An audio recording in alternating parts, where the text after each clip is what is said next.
अब देखो बच्चों, इस वीडियो में मैं एक चीज़ और डिस्कस करना चाह रहा हूँ आपसे। देखिए, some important conclusion drawn from the lens maker formula. जैसे हमारा ये मान लीजिए कॉन्वेक्स लेंस होता है। कॉन्वेक्स लेंस, सपोज मैंने कॉन्वेक्स लेंस बना दिया एक्स वाई, इसके दो सरफेस ले लिए, X P one Y, X P two Y. तो ये वाला जो सरफेस है, इस वाले सरफेस का रेडियस ऑफ कर्वेचर इस तरफ होगा, ये वाला जो सरफेस है इसका रेडियस ऑफ कर्वेचर इस तरफ होगा।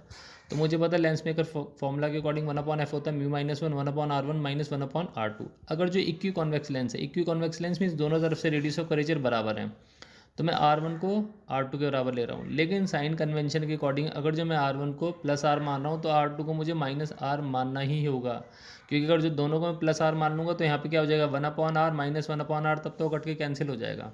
तो एक को मैंने प्लस R1 को मैंने प्लस R मान लिया, R2 को मैंने माइनस R मान लिया, और म्यू को मैंने अगेन म्यू जी मान लिया, क्योंकि ऑब्वियसली बात है लेंस हमारा ग्लास का बना होता है। तो 1/FA लिखा। अब मैंने FA भी जानबूझ के लिखा क्योंकि फोकल लेंथ में ऑब्वियसली बात है एयर में निकालूंगा, तो one by focal length equals to g mu g minus one, 1/r plus, क्योंकि यहाँ पे क्या देखिए मैंने R2 को मैंने माइनस R लिया तो माइनस माइनस प्लस हो जाएगा, तो 1/r प्लस 1/r, तो 1/FA कितना हो जाएगा म्यू जी माइनस वन, और ये आ जाएगा सॉल्व करके 2/r। तो 1/FA मीन्स कितना आ जाएगा 2 म्यू जी माइनस 1/r। तो ये डायरेक्ट फॉर्मूला आप यूज़ कर सकते हो फोकल लेंथ इन ईयर में निकालने के लिए।